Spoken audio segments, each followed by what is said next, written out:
दोस्तों आप जो ये सामने देख रहे हैं ये है सरसों की खली की खाद और आज मैं इसे देने वाला हूं मेरे गार्डन में लगे हुए पौधों में। आपको बताने वाला हूं कि किस तरह से मैं इस खाद का इस्तेमाल करता हूं, क्यों करता हूं, इसके क्या फायदे हैं।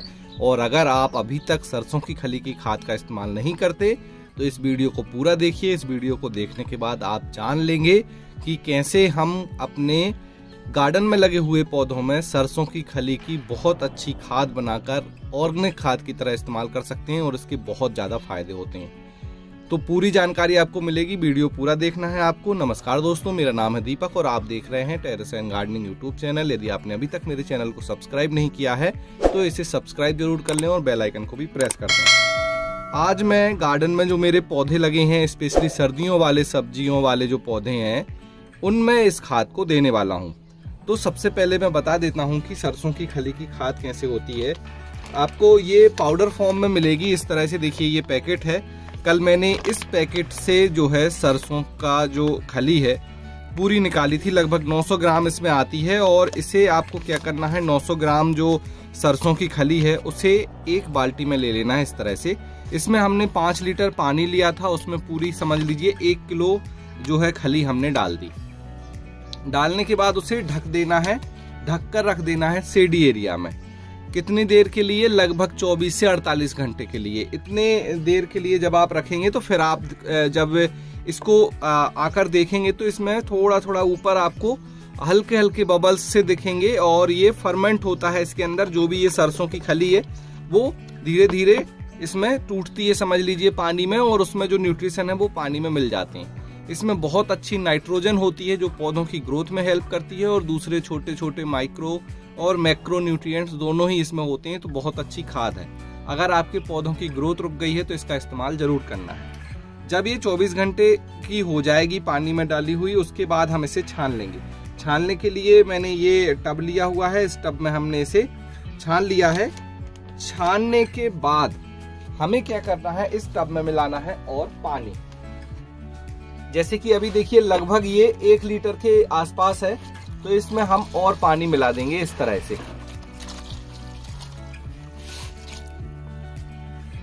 यहाँ पे मैं आपको दिखा देता हूँ, ये देखिए। तो ये जो खाद बन रही है ये अभी हमें इसे डाइल्यूट करना है, तो और पानी मिलाना है इस तरह से। अब देखिए पूरा हमने 5 लीटर पानी इसमें मिला दिया है।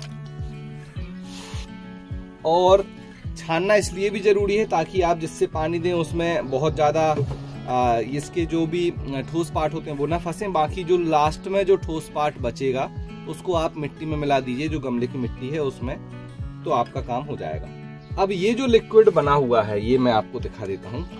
ये लिक्विड बहुत अच्छा है हमारे पौधों में देने के लिए। तो चलिए इसे मैं वाटरिंग कैन में भर लेता हूँ और फिर पौधों में कैसे देना है वो चीज को समझ लेते हैं।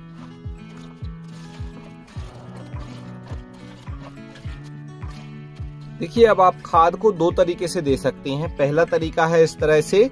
आप देखिए ये मैंने जो हमारा जग है इसको भर के रख लिया है, या फिर वाटरिंग कैन की मदद से। दोनों ही तरीके से आप दे सकते हैं। तो मैं आपको एक एक तरीका बताता हूँ किस तरह से खाद देनी है। देख रहे हैं ये गेंदे के पौधे लगे हुए हैं और इनमें फूल भी आ रहे हैं। तो इनके नीचे आपको इस तरह से थोड़ी थोड़ी हमारी सरसों की खली की खाद इस तरह से दे देनी। इससे क्या होगा, अब ये पौधों में नाइट्रोजन मिलेगा, दूसरे फर्टिलाइजर मिलेंगे, तो ये बहुत अच्छी ग्रोथ करेंगे। ये हमारे लगे हैं ब्रोकली के पौधे। इनको ट्रांसफर किए हुए अभी 10 से 15 दिन हुए हैं और इस समय इन्हें खाद की बहुत जरूरत है। तो अब यहाँ पर हम खाद देंगे इस तरीके से। देखिए इस तरह से पौधे के पास जो हमारी वाटरिंग कैन होती है, इससे हम यहाँ पर इस तरह से जो खाद का ये पानी है उसे हम दे देंगे। और इस चीज का ध्यान रखें कि इस खाद को आपको मिट्टी में जब भी आप डालें तो थोड़ी सी मिट्टी कैसी होनी चाहिए, नमी युक्त होनी चाहिए, ताकि ये जल्दी से वहां पर फैल जाए। इस तरह से हम यहाँ पर दे देंगे।